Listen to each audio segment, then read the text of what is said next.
For the longest time, the thinking in business was pretty simple. If your product works well and solves a problem, your customers will stick with you. But what if that's, well, just not true? What if the most successful brands out there understand a secret? That true loyalty has very little to do with how a product performs and everything to do with how it makes you feel. So, here's how we're going to break this down. First, we'll poke some holes in the idea that logic is everything. Then, we're going to look at the two competing systems, one rational, one totally intuitive, that are always fighting for your customers' loyalty. After that, we'll dive into how some iconic brands have absolutely mastered that intuitive system. And finally, we'll pull it all together into one key lesson about making an impression that actually lasts. All right, let's jump in. The single biggest mistake most businesses make is assuming that a satisfied customer is automatically a loyal one. We have to start by questioning whether purely functional satisfaction should even be the end goal. So, if it isn't just about checking the boxes and meeting expectations, what is it? What's that invisible force that makes someone choose a more expensive coffee or fly on an airline with fewer perks, and not only keep coming back for more, but actually defend that choice to their friends? Well, the answer, believe it or not, doesn't start in a marketing meeting or a focus group. It actually starts in a science lab back in the 1950s. And yeah, it starts with rats. What researchers figured out here would completely change how we think about what motivates us. Okay, so the setup was actually pretty simple. Two scientists, Olds and Milner, put these tiny little electrodes right into the pleasure centers of a rat's brain. Then they gave the rat a lever. Every time the rat pressed it, zap, it got a tiny, pleasurable jolt. As you can imagine, the rats figured this out really, really fast. But this is where it gets absolutely wild. The rats got so hooked on this feeling that they would just stand there and press the lever over and over, sometimes thousands of times in an hour. They would choose that little jolt of pleasure over food, over water, even when they were literally starving. This wasn't about logic or solving a problem. It was the raw, unfiltered pursuit of a good feeling. You see, what those rats were showing us, in a pretty extreme way, is a fundamental concept in psychology called the pleasure principle. It's this simple, incredibly powerful instinctual drive to seek out things that feel good and avoid things that feel bad. It shapes our behavior way more than most of us are willing to admit. All right, so how does a rat pressing a lever connect to business? Well, it reveals that there are two completely different tracks for building loyalty. One is all about logic, and the other is about pure gut-level intuition. On one side of the street, you've got functional loyalty. This is our system 2 brain, the slow, calculating part. It's the part that makes a pro-con list and asks, did this product do what I expected it to do? But then you've got the other path, the much more powerful one, emotional loyalty. This is all system 1. It's fast, it's intuitive, it's that gut feeling. It skips the spreadsheet and asks a much, much simpler question. How did that make me feel? And this brings up a really key point about how our brains work. Think about it. A year from now, a customer is not going to remember the exact price they paid or some minor product feature.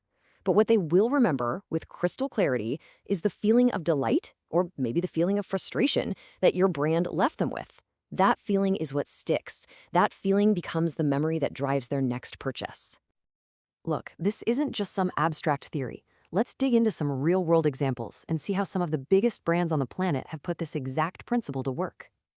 Let's start with Febreze. Originally, it was sold as this miracle product that could eliminate any odor, a purely functional pitch, and it was a total flop. Why? Well, it turns out the people who needed it the most, people with lots of pets or smokers, were so used to the smells in their homes, they didn't even notice them anymore. There was no problem to solve. So P&G did something genius.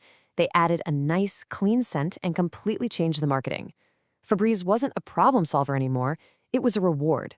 It was the little flourish at the end of cleaning that made the whole room feel amazing.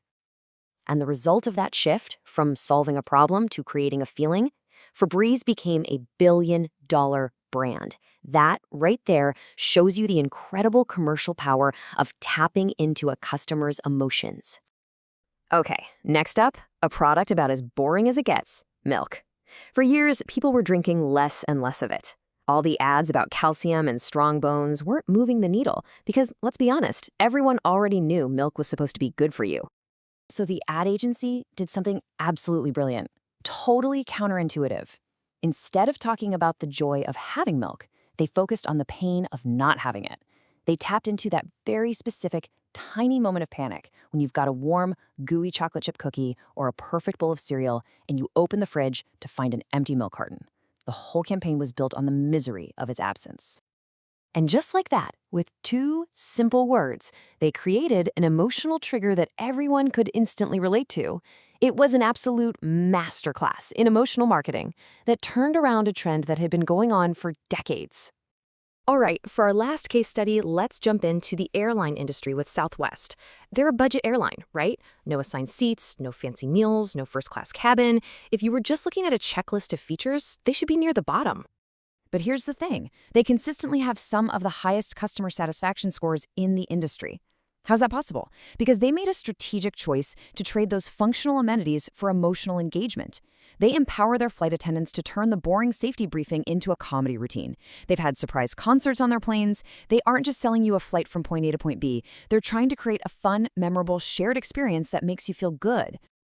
Okay, so we've looked at the science. We've looked at some huge brands. What's the big takeaway here? How do you actually use this in your own work? It really boils down to this. Your customer's loyalty isn't being decided on a spreadsheet. It's decided by the emotional feeling that an experience leaves behind. Shifting your focus from what your product does to how using it feels, whether that's the rewarding feeling of a clean room, the relief of a full milk carton, or the joy of a shared laugh on an airplane, that is the most powerful thing you can do to build a truly loyal following. At the end of the day, it's the feeling that sticks around. That emotional memory becomes the foundation of real, unshakable loyalty. And that is a foundation that's far stronger than any single feature or price point could ever hope to be. And that leaves every single one of us in business with a really important question to ask ourselves. It's easy to list what your company does, but if you were to map out every single touch point a customer has with your brand, what is the core emotion you're leaving them with? Answering that question isn't just a marketing exercise. It might be the most important strategic work you can possibly do.